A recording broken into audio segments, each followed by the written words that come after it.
That's the great thing about being a professor from New York. Who needs microphones? It's wonderful to be here. Thank you. My name is David Lankus. I'm a professor at Syracuse University iSchool. And I'm at a point in my life where I probably have a few folks out there that had the unfortunate occurrence of being in one of my classes at one point. Yep. So when I repeat the same stories over and over again, it's not Alzheimer's, it's being a professor, but there's not a lot of difference between those. But I couldn't help it being in the land of Dewey that I couldn't tell my Dewey joke. So here's my Dewey joke.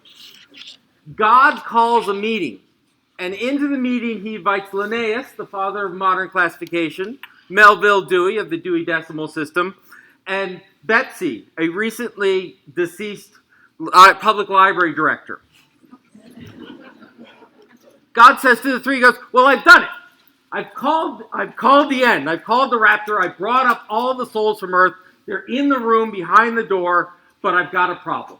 The problem is when I came up with this plan, there was like this Adam guy and this Eve guy, and they were fighting over a rib, and you've been busy, and there are now like billions of people behind that thing. And I need help figuring out who gets to go upstairs and who gets to go downstairs. Linnaeus, confident in his sort of European way, says, I'm on it, goes through, opens the door, 30 minutes goes by, hour goes by, 2 hours go by. Linnaeus finally opens the door, struggles, shirt torn, looking distressed. He's like, I ran out of Latin.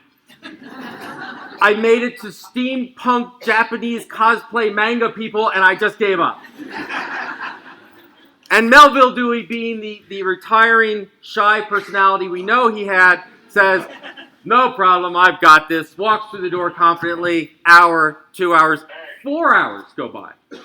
At 5 hours, he crawls out of the room, glasses, just going crazy, pulling out what little hair he had left that I can identify with, and says, I couldn't do it, I ran out.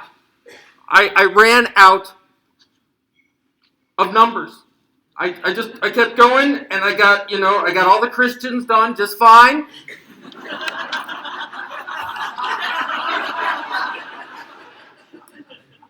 But I couldn't do it. Betsy goes fine. Walks through the door. 2 minutes later, walks back, says, done. God said, what did you do? She goes, it was really easy. I asked everyone who had ever voted to raise a library budget to raise their hand, and I told the rest they could go to hell.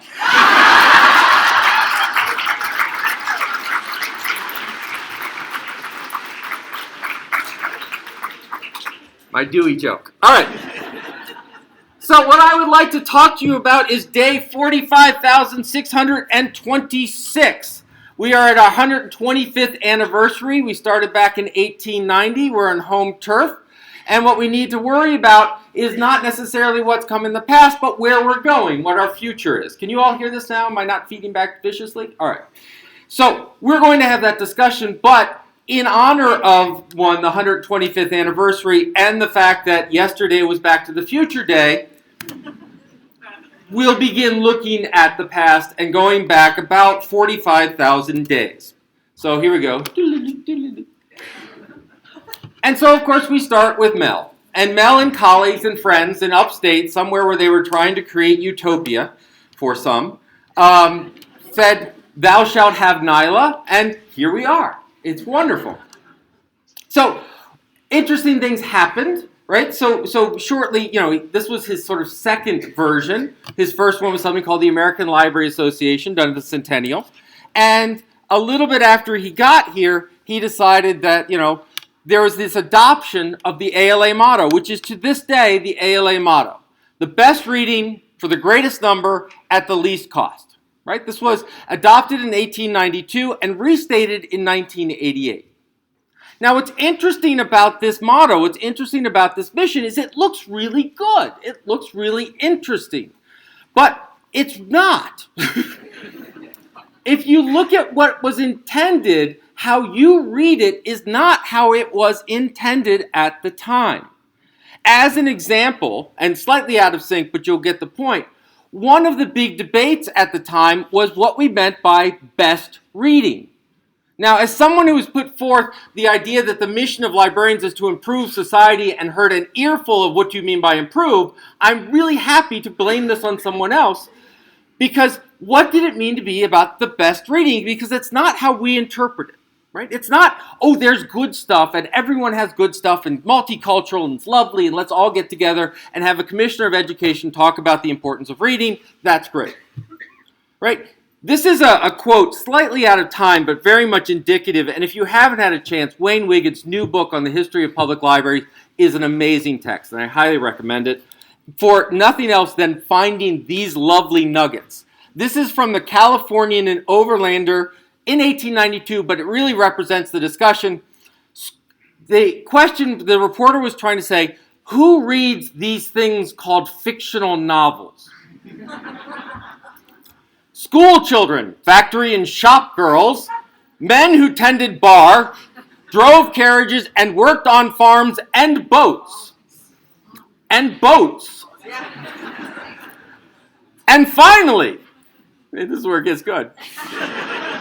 Fallen women, and in general the denizens of the midnight world, night owls, prowlers, and those who live upon sins and its wages.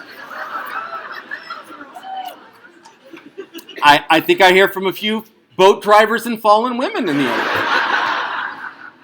Now, what's amazing about this is when you read, this was indicative at the time that we were putting fiction and novels into our libraries, and this was what led to massive discussions and debates and censorship and all of this wonderful stuff that today we preserve for pornography and filtering at the time. I mean, the other quotes that I don't have directly, but it was something to the effect of, these young schoolgirls are reading novels and they're sort of getting ideas above their station, and the young boys are reading novels and all they care about is going to the frontier and fighting the Indians when they should be back on the farm with the haystacks, right?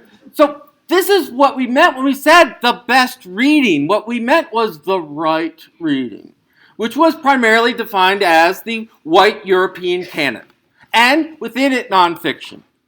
So we need to talk about, as we move forward, how does this mission 45,000 plus days ago influence where we're going to go in the future?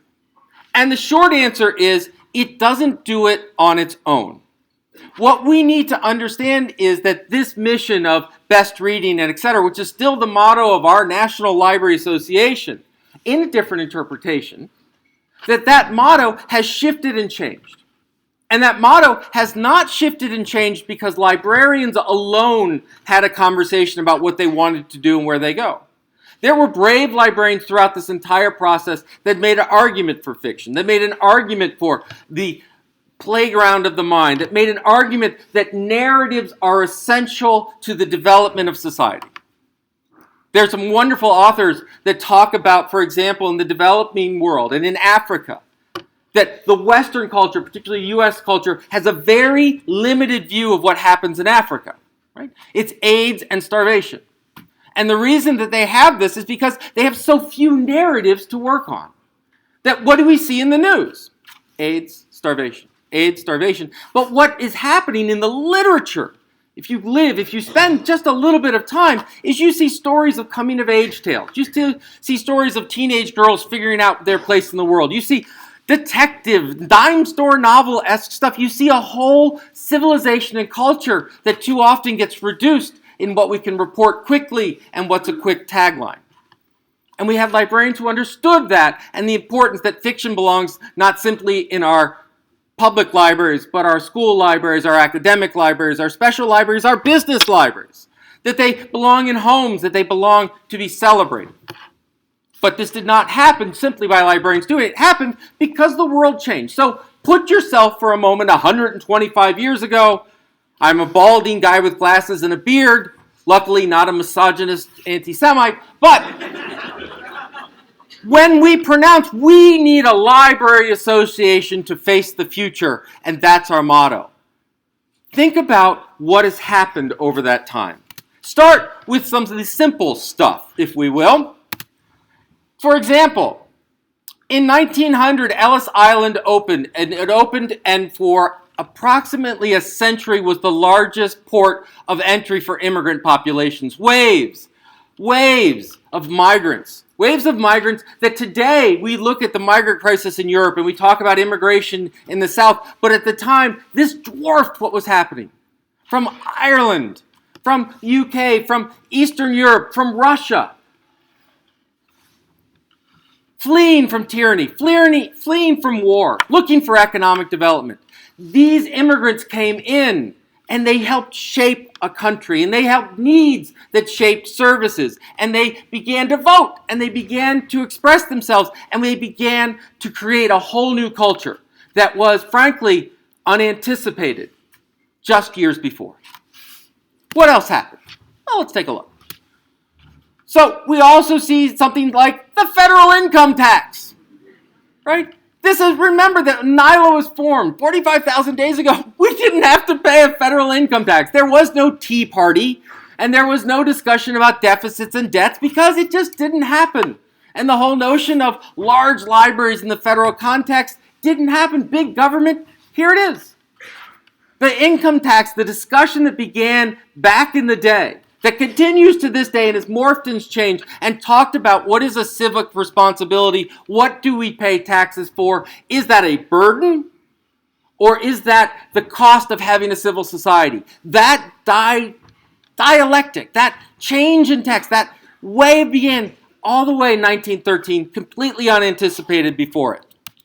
We begin to look at something like the award to end all wars. So, 1914 came, and by 1980, we had solved the war problem.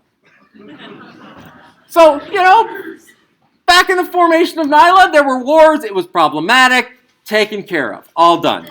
So, then what else happened? Well, a couple of things happened. One, we decided for some reason we didn't need to drink anymore.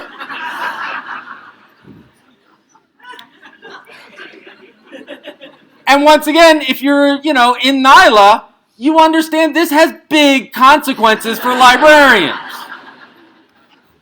I love, by the way, the next juxtaposition that happens, which is the idea, first of all, note the signs, a bunch of men walking around, we want beer. After Prohibition was put in place, women's suffrage, women got the vote. Like, we're not doing that again. And note the sign, it says, Mr. President, how long must women wait for liberty? So I know it's a sexist comment. I try not to get into gender politics and such. But once again, men walking around with signs going, we need beer. Women walking around going, we want liberty.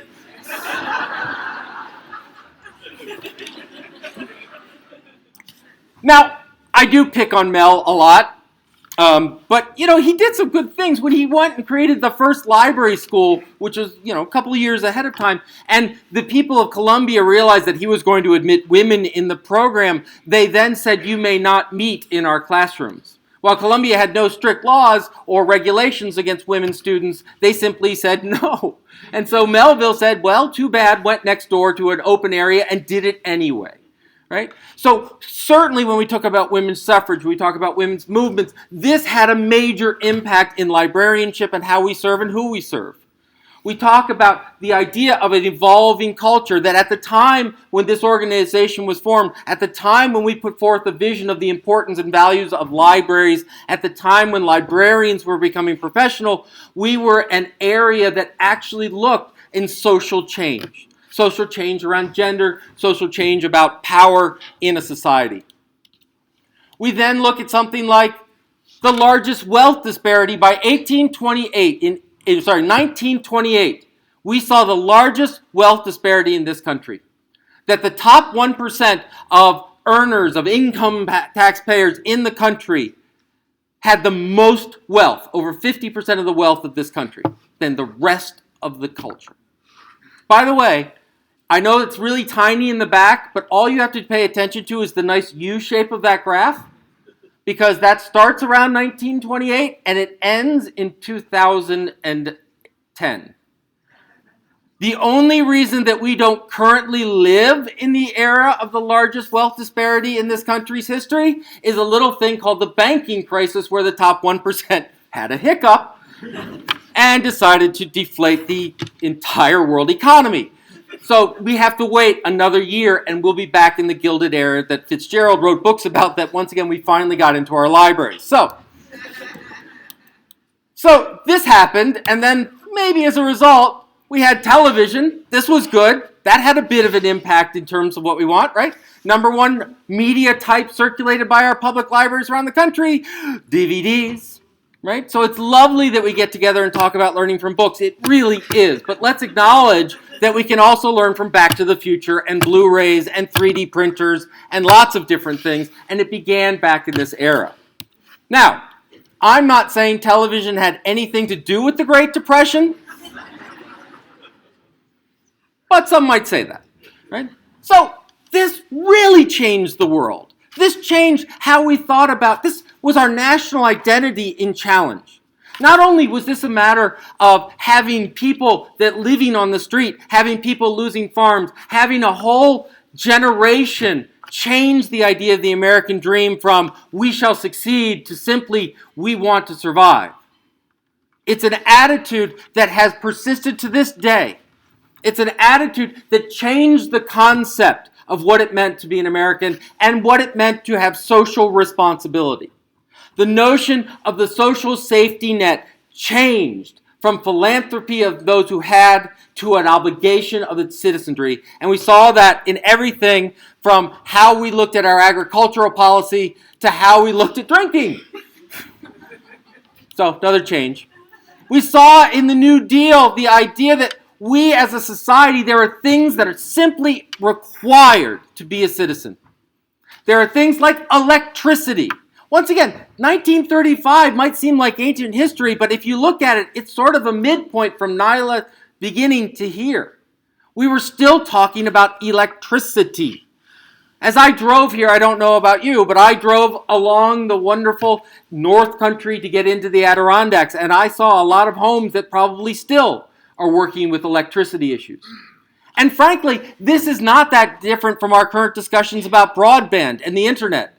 I saw a lot of satellite dishes. I saw one mobile home with 4 satellite dishes on it. And I can only imagine what was going on. I mean, it could have been the NSA. I'm going to say it, but... So we began talking about social safety net. We began talking about what is our responsibility to our fellow man and woman and child. We began a whole new idea that a liberal democracy does not mean that our politics are way outside. It means there are things that are no longer votable and negotiable. Freedom of speech. We will no longer have anything discussion about it. It is there. We have it. It's done. And we're now having those conversations again on a whole range of issues, now around broadband, around healthcare, around all of these things coming back to greet us. So clearly we didn't listen well enough because we had this little thing called World War II, right? And World War II saw many things, many great things. It saw a generation re-energized, re-embraced, and looking at their role now internationally. We saw them moving out and looking at how they could bring the world about. But the other thing that we need to understand is it also took that federal income tax and began using the money on basic research. They began flooding money into our higher education system, into professors, into research, the National Science Foundation. And it changed higher education as we know it. It forced a race to funding. The whole publisher-parish world certainly became accelerated at this point. With the advent of the Manhattan Project, we saw the role of research in warfare. We saw information was no longer a luxury around reading. It was to be weaponized. It was a power. It could help move for good or for bad. We began looking at a whole different way because then we moved from World War II directly into the Cold War, which once again, I put a lovely end date on there. And apparently Vladimir Putin doesn't listen to my presentations. The atomic bomb was a product of that research, of that information. There's a great NPR story that talks about the library during the Manhattan Project out in the West as they were working on the bomb and how they had to secretly do their acquisitions through like third parties to get information for the scientists as they developed this. So we look at a whole new world, a world of mutually assured destruction, a world of ideology, a world where we've gone to the international stage and we've found others on the international stage and that has brought conflict. In 1953, who at NYLA could have thought in 1890 that we would begin to unravel the basic DNA and the code of our own humanity? What it means to be human, what it means to be normal, what it means to have a disease, the whole idea of disability, bringing in the new concepts of how we could treat and fight disease, beginning to talk about where do we go with this. We live in an era where we simply assume that DNA is out there. We understand how reproduction works. This was not a world that existed before 1953. Things like the polio vaccine came out. Once again, I love my colleagues. I do. I love you all dearly. Each one. But there was a time that as a professor, I had to do peer review on articles. And the articles would come out and they would always be about Twitter or at the time MySpace. I'm not making this up. And they would always begin with the new epoch in humanity has begun because we have the World Wide Web. As we know it, all things in the universe shifted when we did our first tweet. And I'm like, really? You're telling me that HTTP:// has changed more lives than indoor plumbing? Really? Than the polio vaccine that brought people out of iron lungs, that when we began looking at mass vaccinations, and by the way, I have a 1.5 year new immune system from a stem cell, so if you haven't been vaccinated, don't talk to me. I have a stake in my health, and clearly you don't care about it. This public service brought to you by People Against Jenny McCarthy. So, we have a whole new way of looking at it. And then, what else happened? Well, Martin Luther King gave a really lovely speech in 1963 and solved the racism problem forever. So after we'd gotten rid of war, now racism is done. We're doing great. But in truth, I laugh, but think about what that was. How that talked about the best reading for the greatest number of people. And suddenly the greatest number of people as a society, we made sure that people were defined as people.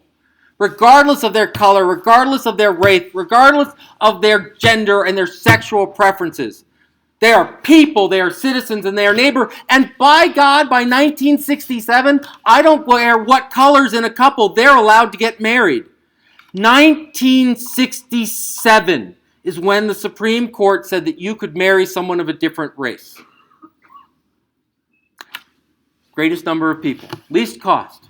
Imagine now thinking about 45,000 years ago, and then we did this little thing. We went to the moon. We went to the moon. That's amazing. We suddenly became a small rock in a much bigger neighborhood. We became a whole new way of understanding it, right? And then we did something greater. We developed the beginnings of the internet because we needed cat videos once we went to the moon.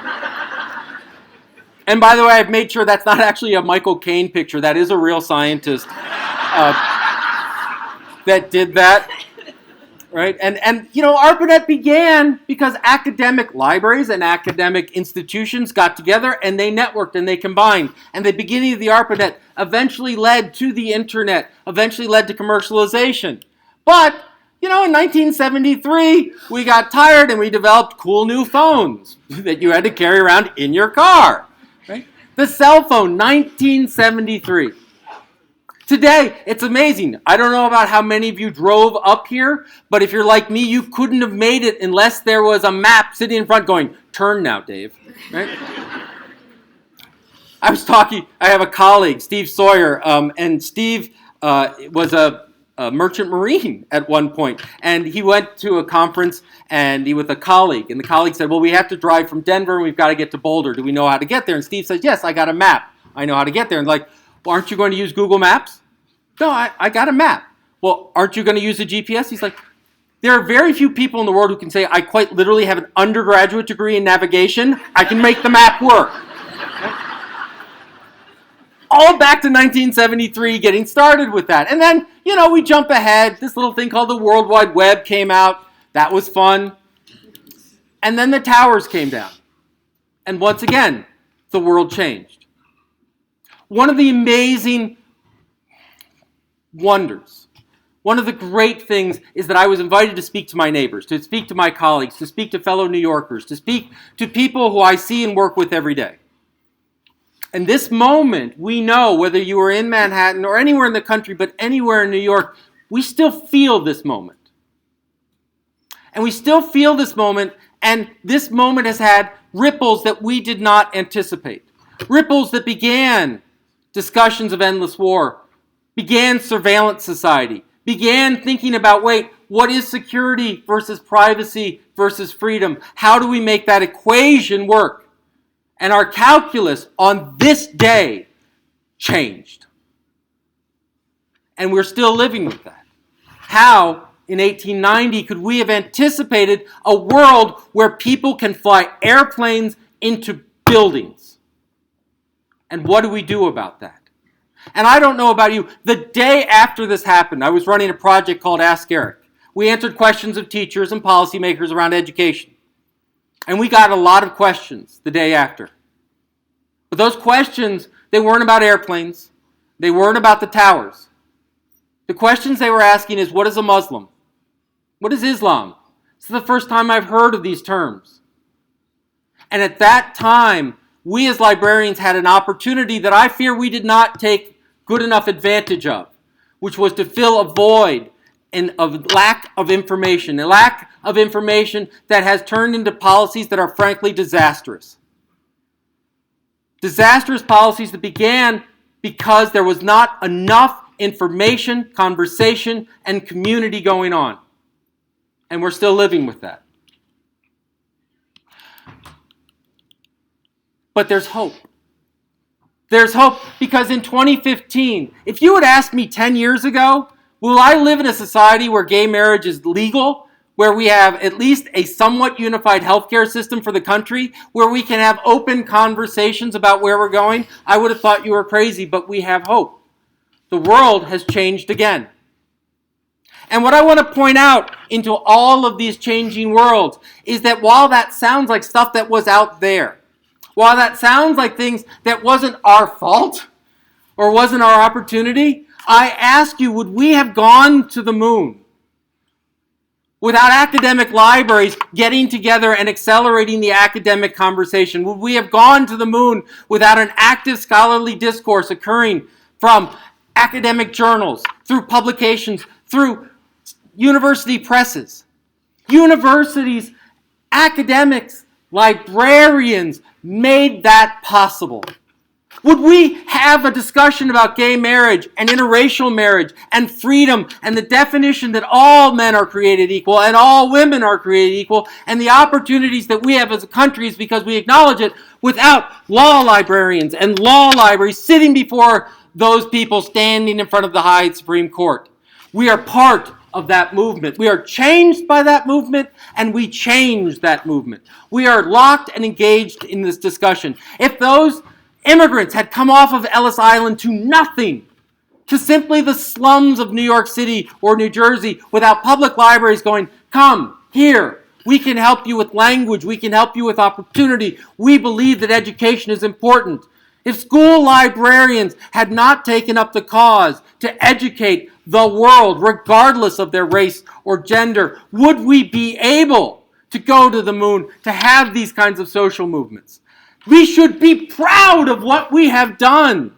We are a noble profession, a profession that has been shaped by society, but has shaped society.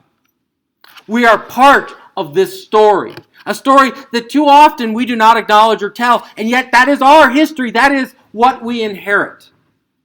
And so we come to today, where I think there's some expectation that I'm supposed to tell you what's going to go for the next 45,000 days. And I'm going to do my best. But it's crazy, right? But the point is that what happened for those 45,000 years, Israel Zangwill said, our past is for our inspiration, not a prison that we have to live in. That is an amazing history that we can take pride and a little guilt over, but we can learn from it, but we're not trapped in that history. Because the important thing is not what happened on the day 45,625. today, it's what happens tomorrow. I have been accused of being a library futurist. It is a nasty slur. I don't know about you, but every time I see a tweet or a Facebook post or a book title that talks about the future of whatever, you just sort of go, oh God. The future starts tomorrow. The future starts with the decisions you make today. The future starts with what you listen to today and tomorrow, the sessions you go to, the friendships, the relationships you connect in, and the dedication and where you decide you want to go next. So, we're all in the future business because hopefully we'll all be here tomorrow. So what is it? What do we need to worry about next? What is going to set the agenda? Maybe not for the whole 125 years, but at least for day 1, and day 2, and day 3. And it's going to be invented and developed not in the ivory tower, but on the streets. It's going to be developed by what you do when you go back and you have an undergraduate who comes to you and says, what is a peer-reviewed article? It is going to be shaped by someone coming off the street into your public library and going, I knit. Is there some way I can help? It's going to be shaped in our school libraries when the brilliant kid comes into the library and the not-so-brilliant kid comes into the library, and it turns out the not-so-brilliant kid does a hell of a lot of teaching of the brilliant kid. What happens when we embrace society? What happens with our doctors? What happens when our doctors encounter a patient and they then learn that compassion's kind of important? Another fun joke. Any surgeons in the room?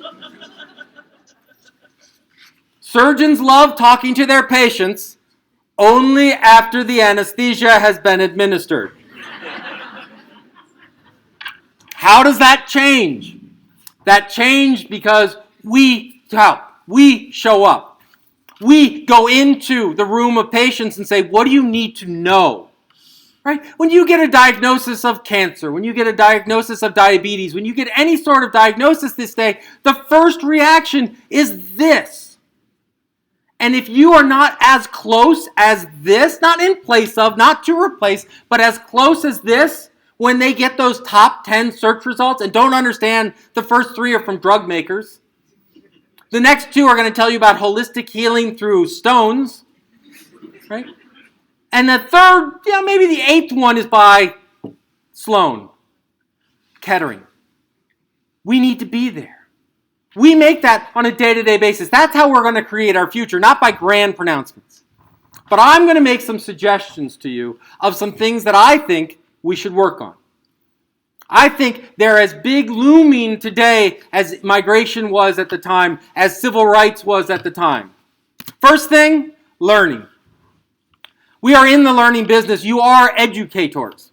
I don't care if you work in a law firm. I don't care if you work in a Fortune 500 company. I don't care if you work where you work. It doesn't matter. If you are a librarian, you're an educator. Doesn't mean you stand in front of classes and come up with class lesson plans and that, but you may. But ultimately, the concept is that as librarians, we believe in a better tomorrow. We believe in a better society. We believe in improving things. And we believe that comes from learning, from knowing, from understanding. That more information makes things better. So we have to first look at how we're doing as a state and as a country in learning. We must make education effective and affordable. In our schools and colleges and then ourselves, it is untenable that librarians do not get professional education because they will never be able to repay the debt that must change. My dean loves it when I bring up this point. It's not just librarianship, of course. We have now people graduating from colleges that have $200,000 of debt. In this country, credit card debt is now the second largest form of consumer debt after education debt. We have created a system where it's necessary to get higher education to move forward in society and then made that system prohibitively expensive. This is not a formula for success. And as educators, we should be part of that conversation. We need to be part of that conversation in our schools where we go to our school boards. We need to be part of that conversation in our universities where we sit on senates. We need to take leadership positions. We need to get elected positions. We need to... What was she? Commissioner. Thank you, Commissioner. Has invited our input. Yay! Let's make her regret the day she did.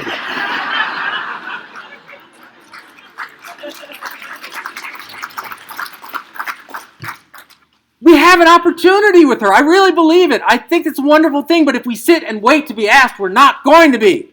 I am so tired of a librarian telling me, oh, it's important, but no one asked me. Don't wait. Don't just knock on the door. Break it down. Bring your own chair. Sit and say, you may now begin. I am here.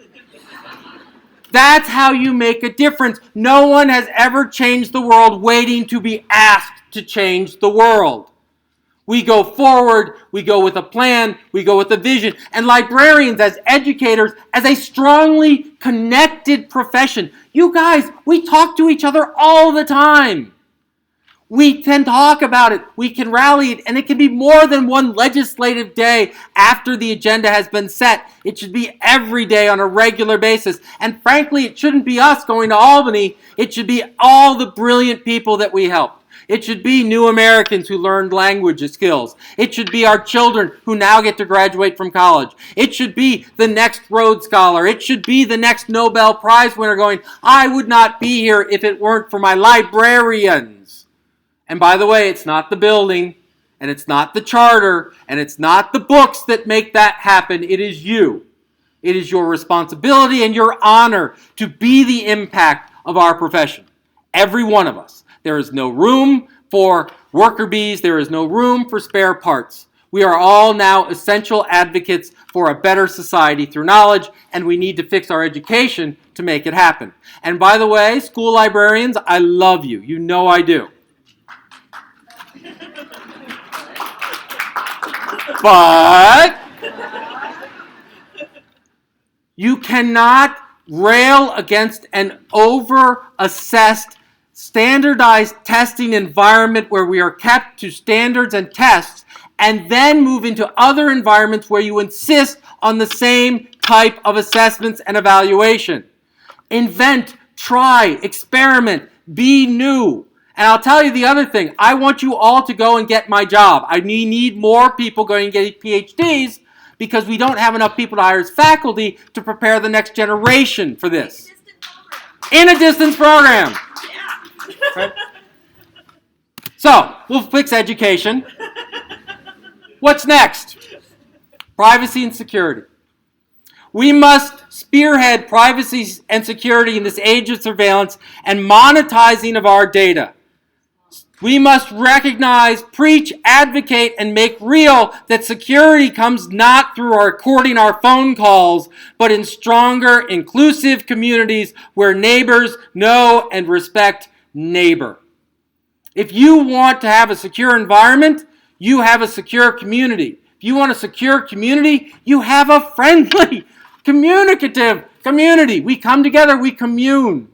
And we're not going to do it in the firehouse, and we're not going to do it in the police station. We're going to do it in the public libraries, and we're not going to do it in reading class, and we're not going to do it in science class. We're going to do it in the school library. We're not going to do it. Well, we are going to do it in the bars. But if we want the faculty, there are different bars, to be part of it, we're going to do it in our libraries, even amongst our lawyers and our doctors and our engineers and. We have an amazing position begun well over 125 years ago where libraries span domains. We've always said, oh, it's so hard to figure out what a library does because we do so much. That's our power. Our power is that we can bring people together around knowledge, around learning, around making things better. And so when we have a library in Vermont that decides to become a Tor server, that's cool. When Homeland Security tells you to take it down because only thieves use Tor, that's bad. When the library board says, oh, that's how it works? We're doing it again. That's fantastic. We cannot promise anonymity. We cannot promise privacy and then hand out tools from third-party vendors that sell people's data, that capture their reading habits. We can no longer simply assume that anyone with technical skills is our best interest in mind. We must adopt those technical skills, so those are our apps, and those are our policies, and that's our security.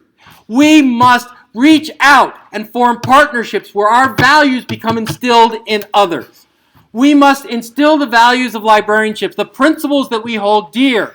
We must inject our values into corporations and governments alike.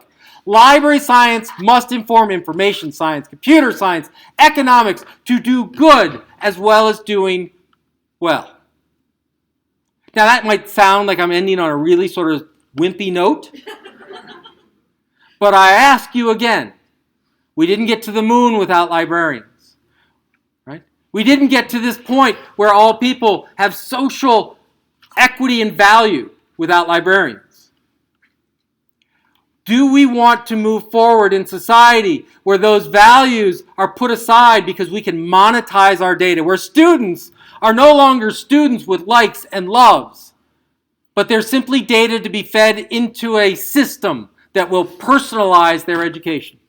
Are we going to look at our undergraduates not as people who are going to someday run society, but instead as sources of information that can be sold in commodities?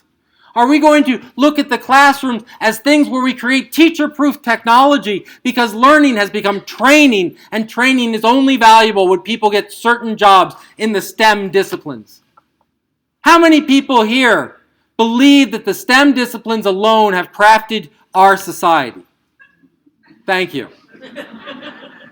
It's amazing what we can do with technology, and I'm a geek of the deepest sort. Right? When I talk about poetry and the humanities, Bill Gates weeps. But it's true. Just as we learn new cultures come from the stories they tell, new inventions come from the stories we tell. Yesterday was hilarious because it was Back to the Future Day. Michael J. Fox changed the cover of USA Today. Hoverboards. There are people spending millions of dollars to develop hoverboards because of Robert Zemeckis. Star Trek has influenced my career as much as Stephen Hawking ever did. And by the way, too. We tell stories. We do help with STEM. We teach people. But we teach people holistically because we see the people who walk into our buildings and where we walk to as people, as complex. And so we come back to this. The best reading for the largest number at the least cost. And we ask, will this do for the next 45,000 plus days? All right, we can change it. We can nibble at it. That best reading, we now know from study after study that the best reading is called reading.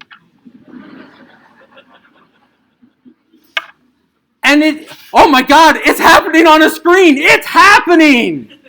I have a 12-year-old. Right? Oh, kids don't read this day. Yes, they do! I walk by his door. I throw books in. Big, heavy books. And because I'm not going in that room. And all I hear is done. You know what? He finished Harry Potter, the first one, in 4 days. And this was when he was 9. And my wife and I went, yeah, right. And we quizzed him because we're that kind of parents. And he beat us. Well, who is this? Oh, you mean that person? I think you were actually thinking about this one. Yeah, he's snotty too, but we'll deal with that later. Best reading is reading. By the way, the best way to get better at writing is reading. Best way to get better at reading is writing. It turns out they're the same thing. It turns out when we look at our libraries not as places to consume or to pacify or to occupy or to silo, but look at places of creation, whereas Fayetteville would say every person is a maker. Whether they're making on a 3D printer or whether they're making the next dream or the next invention or the next idea, that's what librarian patrons are. Let's stop being patronized and let's start being energized by our communities. Let's stop thinking of our communities as people who pay tax bills and start thinking of our communities as the most valuable, important, special collection that exists.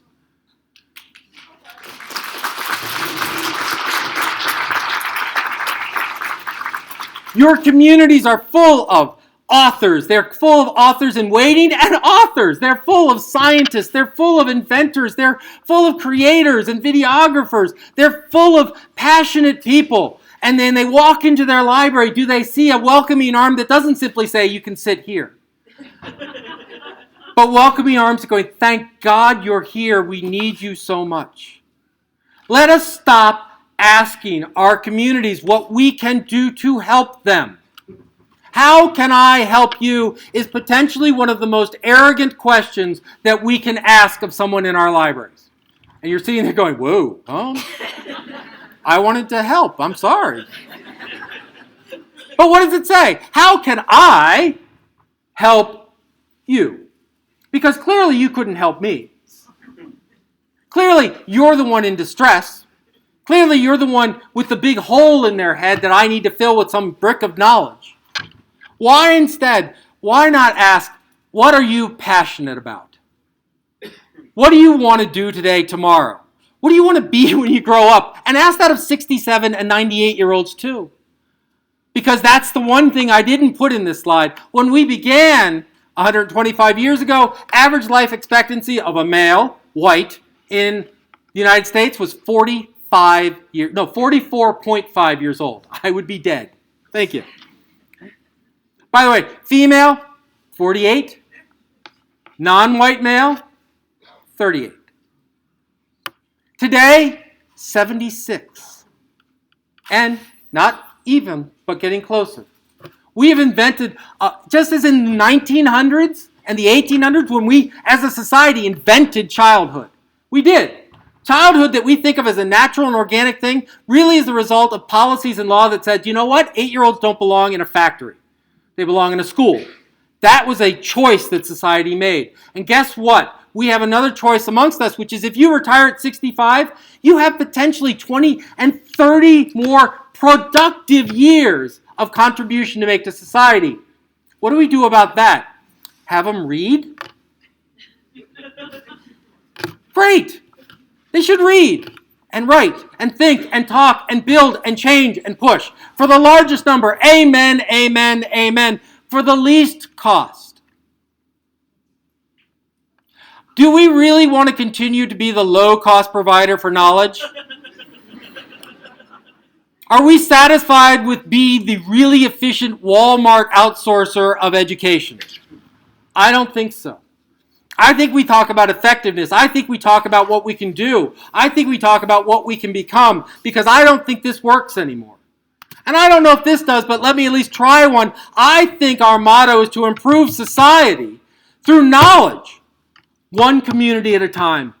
We don't do it as we looked to do it in 125 years ago by all adopting the same metric system. We don't do it by all adopting the same floor plan. We don't do it by turning librarians into spare parts. We don't do it through constant efforts to standardize and reduce cost regardless of efficiency. We do it by turning to our communities and looking like them. Does your library have a reference desk? I don't know. Let's ask the community if we need one. Does your library have a 3D printer? I don't know. Let's ask the community if they need one. Do you have a collection? I don't know. Let's ask the community if they need one. The days of saying this is what a library is over. The standard definition is over. The days of worksheets and kits and just take it from another library and plug it in at work is over. And that means your job is more important now than it has ever been in society. The next day, tomorrow, is when you own everything that happens in your community, when you realize you're the most valuable resource that is in that building, when you understand that your community is not deficit, your community is not wanting and errors and problems to be fixed, and how can I help you? But when we realize our communities from Ivy League, communities of small cities, communities of big high schools and of little schools, of lawyers and of doctors, that these communities desperately want to be better. And it is in their aspirations and our dreams that our future lies. The next 45,665 days comes from our decision today and tomorrow and the day after to improve society on a regular basis, and to know that librarianship and librarians are essential to that society. Thank you very much.